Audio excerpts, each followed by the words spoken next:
Hello, this is Eileen, the environmental educator, and this video is a little fun. It's about this headline I saw today that a cargo sailboat crosses the Atlantic using only wind. And the Grain to Sail, that's the boat, is a modern cargo sailboat that ferries products across the Atlantic using wind power. The company behind it says it's already building another boat to keep up with demand. They actually, want to build a fleet. um, this is uh, kind of going back to the future. I mean, that's what I say about not having a disposable society is we need to go back to the future. I mean, this is how transport started, hundreds of years ago. That's how things got from continent to continent was with this sailboat. But today it's headlines. It's revolutionary. The company says that it is the first floating wine cellar ever built. So that's a little revolutionary too. It is a sailboat. It looks very much like not like a cargo ship. When I first saw the teaser headline, um, before I went to the article and saw the boat, I was like, a sailboat, a cargo ship with you know all of those containers. but yeah, this is going back to the future. These people here at Grain de Sol, they they took it upon themselves to step up and do what they figured was needed. And it's not just in their transportation, excuse me, but the products that they do and make, in ingredients that they use, and in products that they transport, it's all organic. So they just saw a need and they wanted to do better, so they stepped up to the plate. And so you can't argue with that. Their sailors. They got four sailors on board taking that across the Atlantic. It their voyages, they go from France, where they bring wines from organic farms. And actually, somewhere in the website it says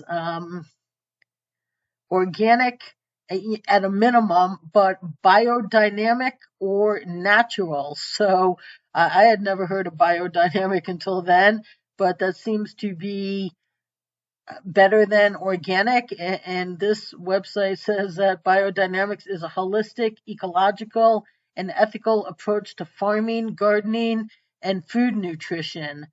So, yeah, these guys bring wines across. Their boat holds around 15,000 to 20,000 bottles. They say it's about 1,500 cases of 12 bottles in a case. And so they bring it about to New York, and they're working on ways to even get their ground transportation to be more sustainable. Once the products get off the boats, they have to go to where they end up being sold in restaurants or stores. And so they're even working on that aspect of it. And then they go down to Central and South America, and they pick up cocoa and coffee, and they bring it back to France for their chocolate and their coffee business. And it's all organic, it's all just naturally sourced. They just want to be sustainable. So the Atlantic crossing, they do two a year. It takes about 3 months, 3 to 5 weeks of traveling across the Atlantic. That little video on this here, I think it said it takes like 24 days. So I don't want to play this video. I don't know if that's a strike, but then they pick up their cocoa and their green coffee, and then they go back to France. And they even say that they're very involved with the the vineyards that they do, transport their products, and they even work there. They said especially at the harvest. So, I guess when are the people in the office that they go out and they really help with the coffee. They're very hands on. They This started with two brothers, and they just wanted to do better, and it was started in 2010.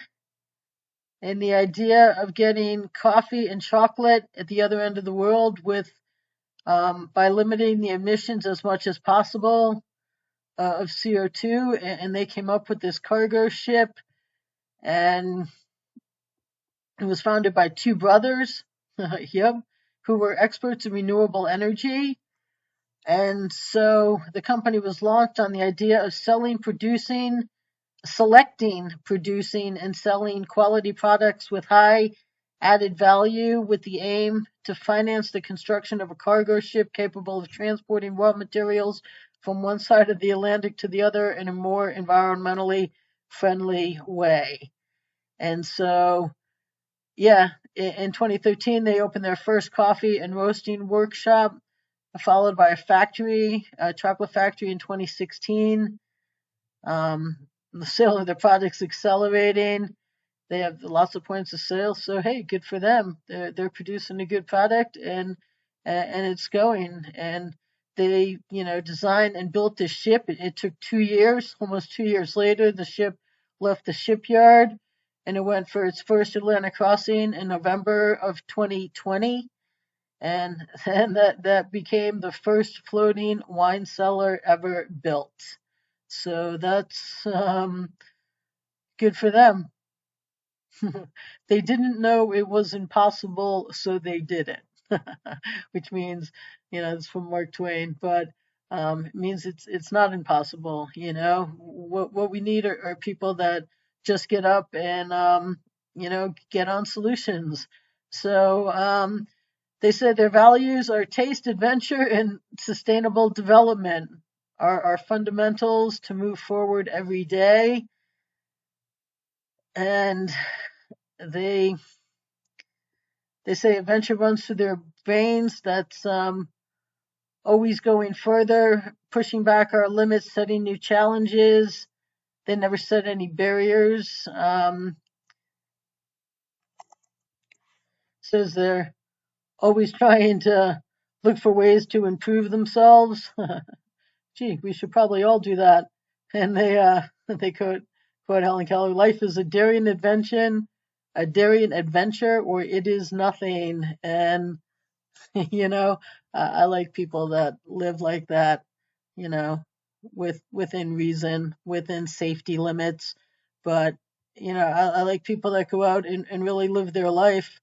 So um, it says the pillars of a sustainable development approach are reducing the impact of the planet, well-being, social equity, economically sustainability, and monitoring jobs. And they're vigilant in all of that. I like this. They are pragmatic and they aim to be realistic. You have to have realistic in there when you're, going about being bold and living your life. You have to be realistic. But they do, 95% organic coffee products and 95% organic coffee. And they also care about, sustainable jobs. I guess people at the helm of a sailboat are sustainable jobs, and they want to build their fleet. So, that's more jobs. These sailors, that's in the industry. That's probably a pretty good job. You're on the water for a while, and then you go home for a while, and that's a nice balance. A lot of people that work on the water, they're on the water all year, except for some time off that they get. So, but they say the commissioning of their first cargo sailboat, generating a carbon savings of over 95%, with autonomous renewable energy production system. And so they really are just solar power, wind powered, and they they're looking to improve their packaging. Their truck transport, as I said.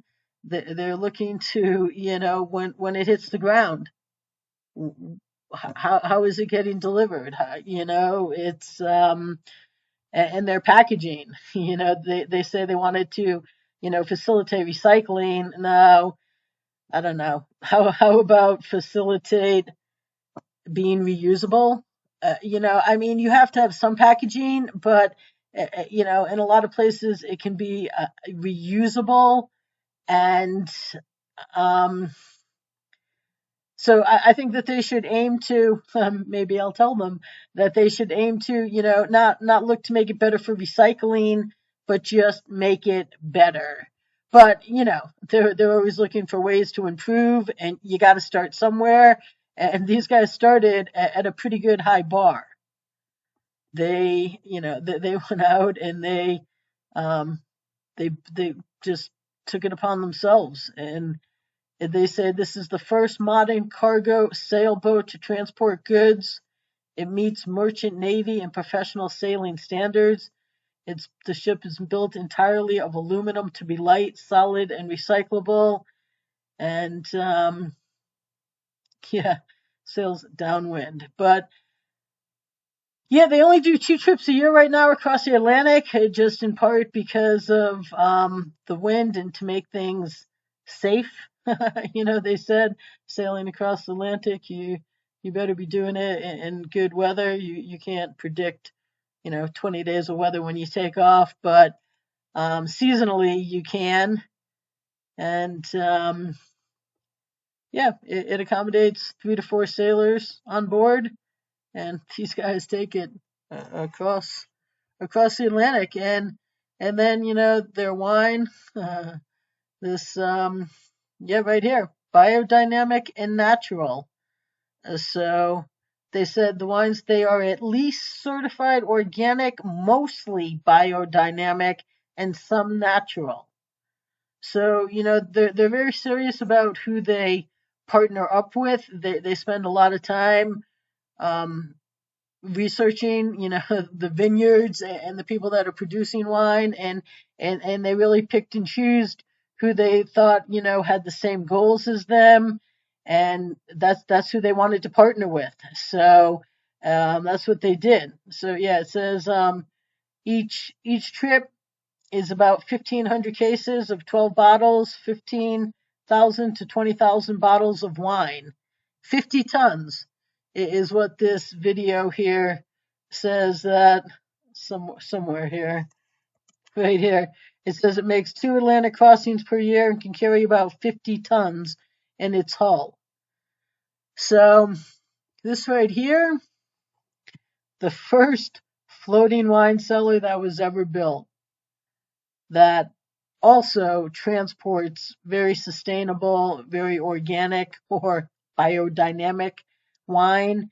And so it's all just goodness, from how the wine is grown to how it is delivered. So you got to give it to these guys. I'm giving it to these guys. They went out there and they took it upon themselves, and they came up with this great idea, and they made it happen, and they're being the solution. And there's such a demand that they're building a bigger ship, and they want to have a fleet of ships.